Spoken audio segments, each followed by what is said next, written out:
আজ মঙ্গলবার, আজ আমাদের নিরামিষ রান্না বান্না সব, কারণ আমরা মঙ্গলবার নিরামিষ খাই। তা সবাই বলে নিরামিষে নাকি সবকিছু তাড়াতাড়ি হয়ে যায়, কিন্তু কিছুই না। আজকে আমার অনেক দেরি হয়ে গেছে। এখন বাজে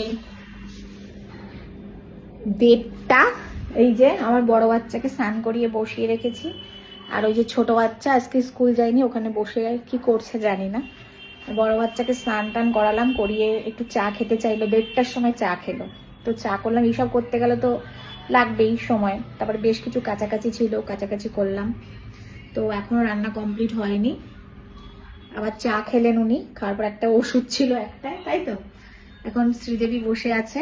তো চলুন আজকে আপনাদেরকে দেখাই মঙ্গলবার আমি কি কি রান্না করছি। কিছুই রান্না করছি না, তাও যেন সময়, মানে আর কি বলবো।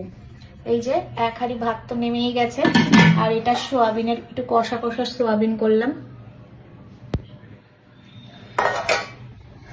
আর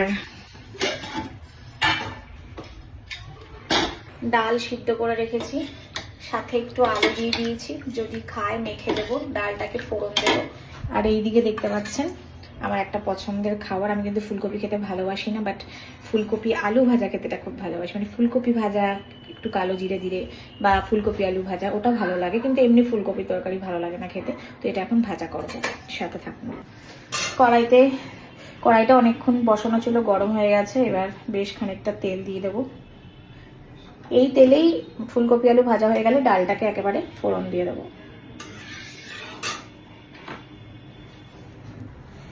তেল গরম হয়ে গেছে, এবার আমি কালো জিরে দিয়ে দেবো, যা এক্ষুনি পড়ে যাচ্ছিল।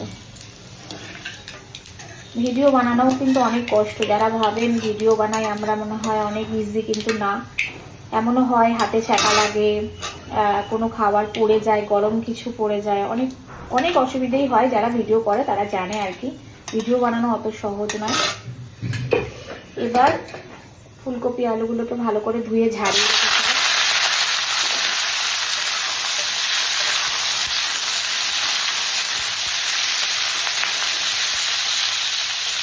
এই ফুলকপি আলু ভাজাটায় কিছুই না, একটু কালো জিরে ফোড়ন দিয়েছি, কাঁচা লঙ্কা চিড়ে দিয়েছি।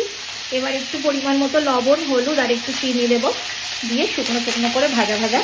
আর ডাল আর সোয়াবিন আলু, মানে সোয়াবিন আলু কষা, আলু সিদ্ধ দিয়েছি। সকালবেলা ডিম সিদ্ধ করে মেয়েকে দিয়েছিলাম। তো এই হচ্ছে আজকে আমার মঙ্গলবারের মেনু। তেমন কিছুই নয়, ভেবেছিলাম পনির করব, কিন্তু বেশ কদিন ধরে মা বলছে পনির খেতে ভালো লাগছে না, আমারও খুব একটা ভালো লাগছে না। তো আপনারা কে কী রান্না করেছেন অবশ্যই কমেন্টে জানাবেন। আর ভিডিওটি ভালো লাগলে লাইক কমেন্ট শেয়ার করতে একদম ভুলবেন না। আমার চ্যানেলটাই কিন্তু সাবস্ক্রাইব করে দেবেন। টাটা।